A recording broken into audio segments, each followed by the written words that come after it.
Recent. I am a forest gardener and a wildlife food forest garden designer. Crikey, it's proper sunny. This is the sun's come out the first time in weeks. It feels like.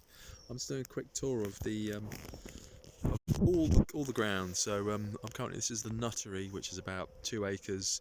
We planted a lot of nut trees, Italian alders, and there's a dead hedge being constructed, and yeah, various bits and pieces, a couple of fruit trees.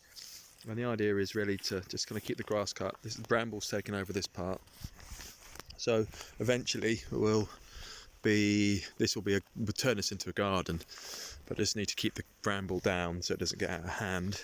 That will be left as bramble for the foreseeable. And then I was talking today on the forest garden group, on the forest garden live stream, that actually a way, rather than having to deal with bramble and keep cutting it and digging it out and the rest of it, if you can, then just grow trees, grow a woodland if you've got the space.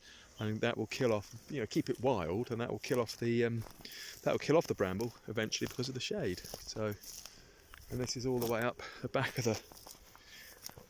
the cart house, and the road's just on the other side there. So that's the cart house and the barns. And yeah, so we'll see. This is all like longer term stuff. My main kind of aim this year is to get the main forest garden sorted out, which is a lot of work in itself. And so I've brought the brush cutter around. If you've got more than an acre, I kind of recommend getting a brush cutter, because you can just this is rough grass, rough pasture. Well, was rough pasture here, and it's just good for keeping the paths maintained. You don't have to use a lawnmower, which wouldn't handle it. So yeah, there's dead hedge, and that's a stone pine, doing very nicely. The stone pines absolutely love it here. They are a glorious success. And when I say that, I haven't had any pine kernels from them, but look at that. I mean, that is just I think that's beautiful, isn't it? It's just so healthy, and it's just, yeah, it just loves it. And it's kind of full sun, pretty much full sun, free draining soil. It's a clay loam. It's a light, it's like a bit on the clay side loam. So it's absolutely perfect. And then yeah, there's another one down there, another stone pine. Another one here. So this is quite steep here. So really, yeah, just going to be leaving it to grass. Another stone pine. Look, that's brilliant. That's amazing. Anyway, a big patch of bramble there that needs sorting out, so I'll sort that out. And yeah, just keep on with the brush cutter once a week. Do little bits and pieces. In the winter it's not so bad because nothing's really growing, but really keep that bramble out, because as soon as it gets established, it starts to take over. And bramble is brilliant, but it's it's brilliant habitat, and it's the part of the process towards woodland.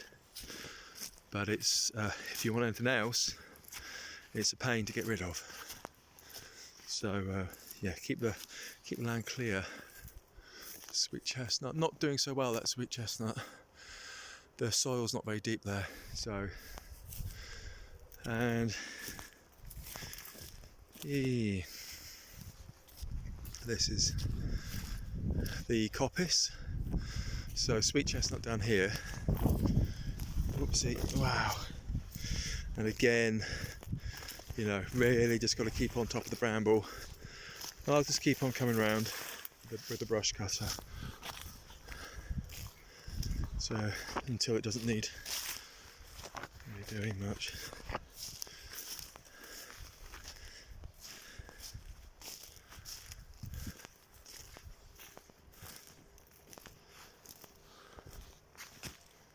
Wow, that's such a good idea. Keep the perimeter fence clear and keep walking it, because like here, I stupidly used lots of woven plastic sheet mulch when we first moved in. I wouldn't do it now. But what it has meant is that I've got to take it all up now. Plus all the plastic, there's all these plastic tree guards. So don't use plastic tree guards, use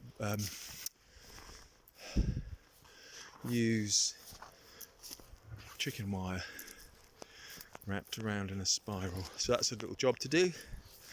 Plus kind of mowing this back as well to keep the paths clear. See, but this is the thing, you just leave all that, that's absolutely fine. There's a badger set on the other side there, so just leave all that bramble, not a problem.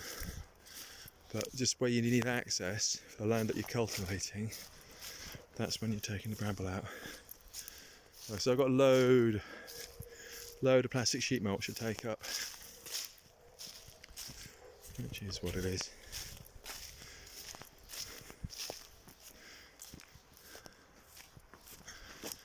Hey, right, this is the old track down there. So this is the kind of newer ornamental forest garden that was going to be like a teaching garden, but then COVID came along and we got to change plans and stuff. So yeah, lots to sort out. The nice thing is, if you're starting out on a forest garden on a large bit of land, get the trees in, get the hedges in, and you can always do the fill in the gaps, fill in the areas with shrubs and ground cover and clear the grass. Do that later, but get your structural stuff in first, because trees grow by themselves. Give them a bit of shelter and then they'll grow. I've got a lot of pruning to do as well, and a load of dead hedges to make. Oh yeah, I've got quite a lot to do. Dead hedges. Oh wow! And this is your taberry. This is properly gone for it. Oh wow! Oh, this is really good. Oh, this is amazing. Okay, now it's rooting as well. So I need to get some more plants out of that. So this is ideal. I need to top this up. This is an old dead hedge, my first ever one, which I got for this pit. What's it called? Pit white. Can't remember. It's an edible bamboo here, just to give it a bit of protection. And I put a taberry on it, and the taberry's got, one of them died, but one of the ones done really, really well. So I should propagate the taberry. I'll add that to my list of things to do. And you grow it, basically you just grow it on front of on the front of a dead hedge or a hedge. And they really look after themselves. Cross between a raspberry and a bramble, as you can see from its habit. And they don't have any thorns or anything, so really, really good. And it's like really nice fruit, quite sour, but easy to harvest and easy to grow. So I'll like that. I'll get some of that. And yeah, bamboo's coming along okay. And that's a hawthorn. I really want to put some more dead hedges in, really, and clear up the bramble and move some of the corners around. Quite a lot to do. There's bramble in there.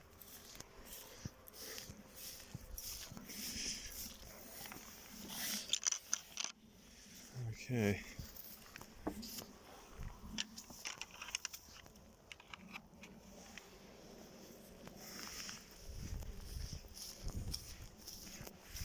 This is really what happens, is you kind of come out and you go, there is so much to do, but it's kind of plugging away, getting a little plan together and then plugging away at it, because I've got lots I want to do on this. This is the first forest garden, but I've got a load of things I want to do on here. But it's kind of prioritising it all, really, isn't it? That's the beginning of the children's den, which I haven't finished, which I need to get on with.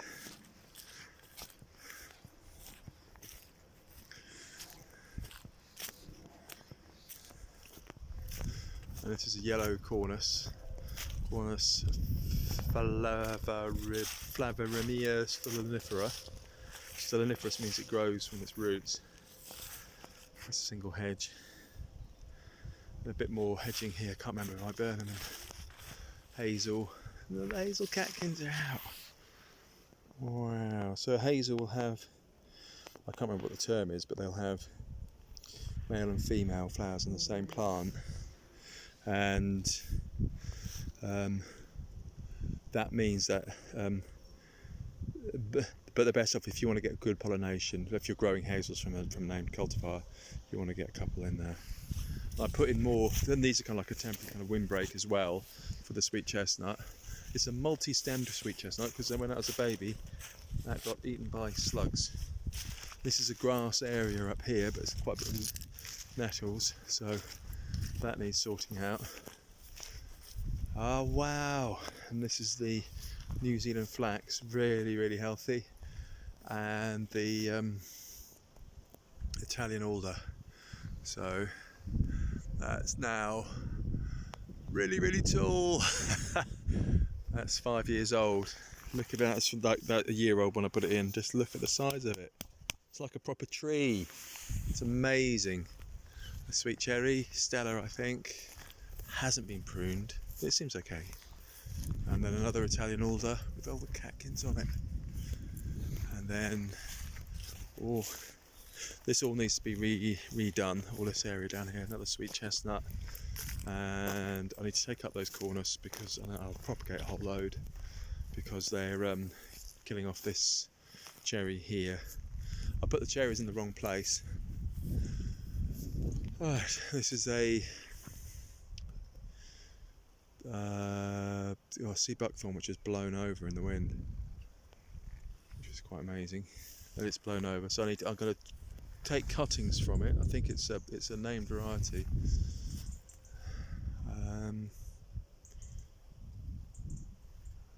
And then I will, yeah, I'll take cuttings from it, and I'll try and put the roots back in. Hopefully the roots will grow back in. There's some raspberries down there. And this was like a willow area, but I think we're going to give up on the willow area. I mean, not give up on it, it's not the best place for the willow, but you know, I'll cut them back, use them in a dead hedge. And then this is all the Chinese bramble, which has outcompeted the grass, and these kind of the sea buckthorn needs to stop climbing up the sea buckthorn, and the staghorn sumac, which has regrown, and the bramble, mint, horse mint on this side, loads of raspberries. I need to get another Diospyros khaki in there. I'm not terribly sure what that is. That looks like a another one. This looks like another Taberry. God, I can't remember. This is the problem. You need to write these things down. A hawthorn. That needs really looking after. This lot needs lots of weeding in here. There's lots of kind of grass and stuff coming up. Okay. Oh, and that's the area I want to put shrubs in. And this is the veg area, which needs lots of things moving. Jerusalem artichoke need moving. There we go. And then this is how much work do I want? This is the area I want to turn into a wildflower herb garden. One bit at a time, I think. Just keep plugging away. There we go.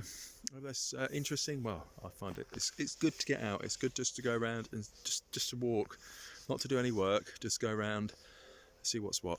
I need a plan to prioritise my work. Oh wow!